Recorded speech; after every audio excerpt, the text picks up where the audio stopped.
Thank you. Srikakulam SP Maheshwar రెడ్డిని MLC Duvvada Srinivas కలిశారు. కుట్రకోణంపై ఎస్పీకి ఫిర్యాదు చేశారు. ఈ సందర్భంగా ఆయన కీలక వ్యాఖ్యలు చేశారు. శ్రీకాకుళం జిల్లాలో కుల అహంకారం నడుస్తోందన్నారు. తొక్కిపెట్టే ప్రయత్నం చేస్తున్నారని, ఇచ్చాపురం, టెక్కిలి, ఆముదాల వలసలో గ్రూపులు నడుస్తున్నాయంటూ అన్నారు. జగన్పై చంద్రబాబు విమర్శలు చేసినా ధర్మాన కృష్ణదాస్ మాట్లాడరని దువ్వాడ శ్రీనివాస్ మండిపడ్డారు.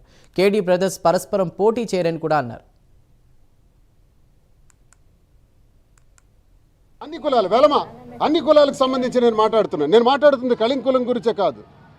అన్ని కులాలకి అన్యాయం జరుగుతుంది వీళ్ళ వల్ల అని నేను మాట్లాడాను.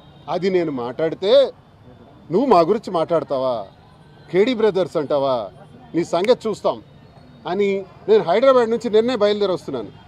నిన్న మధ్యాహ్నం 12:30 గంటలకు ఫోన్, కింజరా పప్పన్నని వైఎస్ఆర్ కాంగ్రెస్ పార్టీ సీనియర్ నాయకుడు, మంచివాడు, ఆయనకి చాలా కష్టాలు ఉన్నాయి. నిమ్మాళ్ళలో అతను నామినేషన్ వేసినందుకు ఈరోజు ఊరు నుంచే బహిష్కరించారు.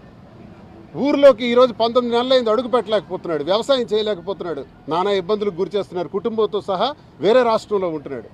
అలాంటి వ్యక్తి కృష్ణదాస్కి సమీప బంధువే. వాళ్ళ ఇంటికి వెళ్తే చెప్పరా మీ ఊడికి చెప్పు, హైదరాబాద్ నుంచి వస్తున్నాడంట, ఈ రాత్రి నరసన్నపేటలో నరికేస్తామని చెప్పు, మా వాళ్ళు వదలరని చెప్పు, అటాక్ చేస్తారని చెప్పు అని చెప్తే సరేలే అప్పన్న మాట్లాడదాం.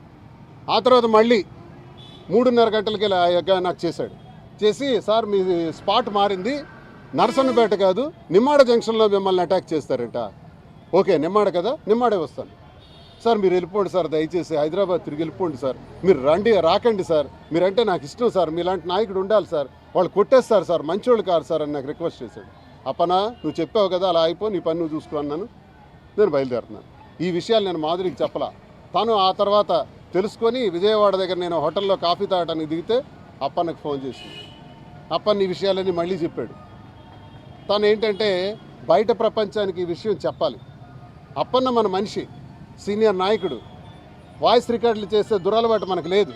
కానీ చంపేస్తామని, అటాక్ చేస్తామని బెదిరిస్తున్నారు కాబట్టి ఈ విషయాన్ని ప్రజలకు తెలియజేయాలి, పోలీస్ వారికి తెలియజేయాలి, న్యాయస్థానాలకు తెలియజేయాలని ఆ ఆడియోని బయటపెట్టడం జరిగింది. మాకు ఇలాంటి ప్రమాదం జరుగుతుంది, మాకు అటాక్ చేస్తారంట అని. ఆ ఆడియో ద్వారా మనకు అర్థమైంది ఏంటంటే నాకు నిమ్మాడ దగ్గర అటాక్ చేస్తారని. సరే రాత్రి 11:30కి వచ్చాను, 2 గంటల పాటు నిమ్మాడ దగ్గర జంక్షన్ దగ్గర ఆపాను. చంపేస్తారు కదా, అటాక్ చేస్తారు కదా, చేయండి. నేను ప్రశ్నించినందుకే నన్ను అటాక్ చేస్తారా? మిమ్మల్ని మీ వాస్తవాలు, మీరు చేసిన అవినీతిని మాట్లాడినందుకే అటాక్ చేస్తారా? ఇసుకలను దోపిడీ చేశారే, స్థలాలన్నీ దోపిడీ చేసి పెట్టారే, రాఘోల్ దగ్గర ఉన్న స్థలంలో ప్రభుత్వ భూమిని ఆక్రమించారే, అది 22A నుంచి తీసేసినారే, విశాఖపట్నంలో ఉన్న 70 ఎకరాల భూమిని దోపిడీ చేశారే, దాన్ని చుక్కల భూమిని ఉంటే రెవెన్యూ మినిస్టర్గా మార్చేసినావే, టెక్కల నడిబొడ్డులో 100 కోట్ల రూపాయల స్థలాన్ని, అది స్వర్ణకారుల యొక్క స్థలాన్ని, దాని కాంపౌండ్ వాల్స్ కట్టి దోపిడీ చేసేస్తున్నారే, అది కూడా 22A నుంచి తీసేసావే. నేను అడగొద్దా? టెక్కల వాసిగా, ఈ జిల్లా వాసిగా, నేను ఎమ్మెల్సీగా, ఒక దువ్వాడ శ్రీనివాస్గా నేను ఎందుకు అడగను? 22A నుంచి చుక్కల భూముల నుంచి తీసేసి భూములు ఆక్రమించేస్తారా?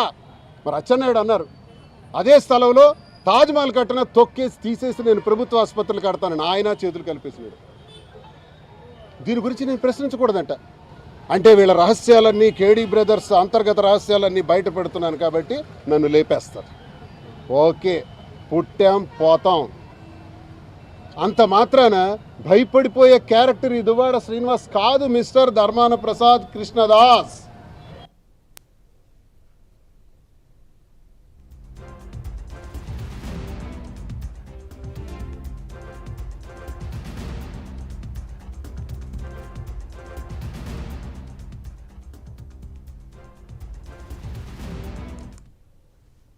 అప్పన్న అనే వ్యక్తి నిమ్మడలో పోటీ చేస్తే అడుగు పెట్టనీయడం లేదన్నారు దువ్వాడ శ్రీనివాస్. కేడీ బ్రదర్స్ అంతర్గత రహస్యాలు చెప్తున్నారని, తనను చంపేస్తామంటున్నారని దువ్వాడ శ్రీనివాస్ అంటున్నారు. తాను భయపడే వ్యక్తిని కాదన్నారు. భద్రత పెంచాలని ఎస్పీని కోరానని కూడా దువ్వాడ శ్రీనివాస్ చెప్పుకొచ్చారు. తన ప్రాణాలకు ముప్పు వస్తే ధర్మాన బ్రదర్సే కారణమన్నారు దువ్వాడ.